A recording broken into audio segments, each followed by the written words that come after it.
This video covers the nomenclature of metal ions in coordination complexes. Metal ions themselves are always positive. They are always cations. And the symbol with its positive charge will reflect that. The metal ion, though, can be part of any type of complex, neutral, cation, or anion. And the format of the metal name reveals the type of complex. If the metal keeps its original name unaltered, then the complex is either a cation or neutral. If the metal ion is modified to end in ate, then the complex is an anion. This modification can happen in a couple of different ways. There are 6 metals that will take on a special name based on the Latin root when they are part of anion complexes, and they are listed here. You will need to know these. Any metal that is not on this list will take on the root name plus ate.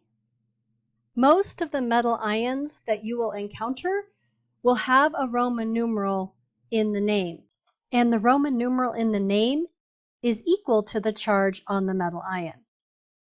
The Roman numeral is necessary to distinguish between metal ions that can have variable charge, such as iron 2+ compared to iron 3+. Cadmium and zinc are only ever a +2 when they are ions, and so you will never include a Roman numeral for them. And aluminum, although not a D block element, can form complexes, and so I've included it here, but as you know, aluminum is a group 3A metal. It is only ever a +3, and so you will not include a Roman numeral if you encounter aluminum. In our first example, we have iron 3. So remember that the Roman numeral tells us what the charge on the metal ion will be.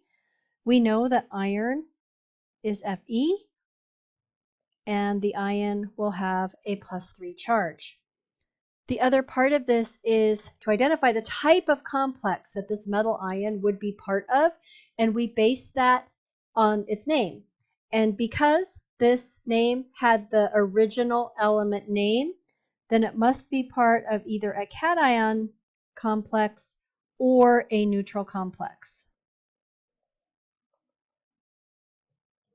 In our next example, we also have a Roman numeral 3. I guess I'm not very creative with my examples. That would give us a +3 charge, but here we do not have the full element name as the name of the metal ion. We have root plus ate.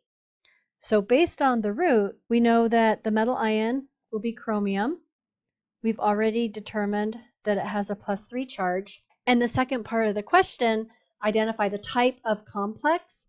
Because it ends in ate, that tells us that even though chromium 3+ is itself a cation as a metal ion, it would be part of an anion complex. In our next example, we have a Roman numeral of a 1, so that tells us that our charge is a +1. We have the full element name of gold, so this symbol will be Au with a +1 charge. Because we have the full element name, we know that the complex will either be a cation or neutral. And in our final example, starting with name and going to symbol, the Roman numeral 2 will tell us that the charge is a +2. Here, though, we have one of those special names that ends in ate. So the ate ending tells us that it will be an anion complex. So I'll just go ahead and write that down now. And plumbate corresponds to lead. And as we just determined, that lead has a +2 charge. In the next set of examples, we're given the symbol with the charge and the type of complex that that metal ion is part of, and we need to write the metal ion name.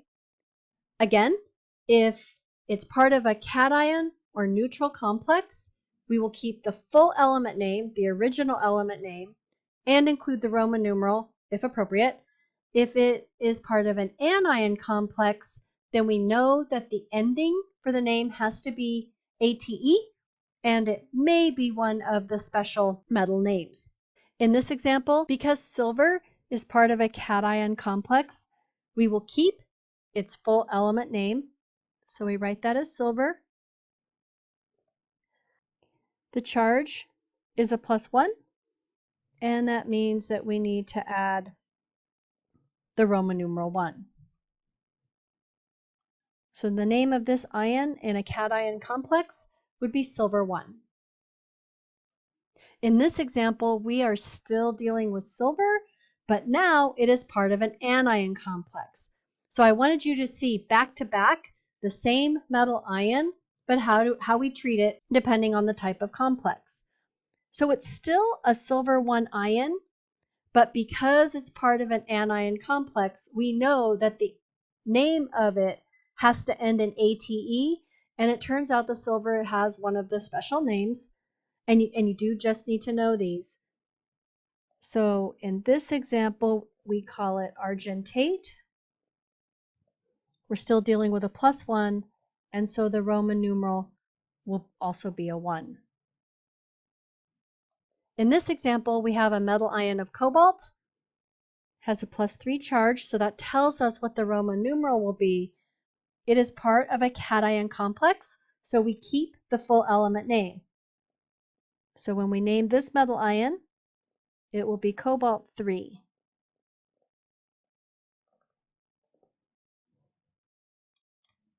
And our final example has zinc ion as part of an anion complex. The zinc ion has a +2 charge, but remember, zinc is one of those where we do not show the Roman numeral because its charge is only ever a +2. It is never anything else. Because this metal ion is part of an anion complex, it will take on root +8, which honestly in this case isn't really a root. It turns out to be the full element name plus ATE, and we write that as zinc 8 without the Roman numeral.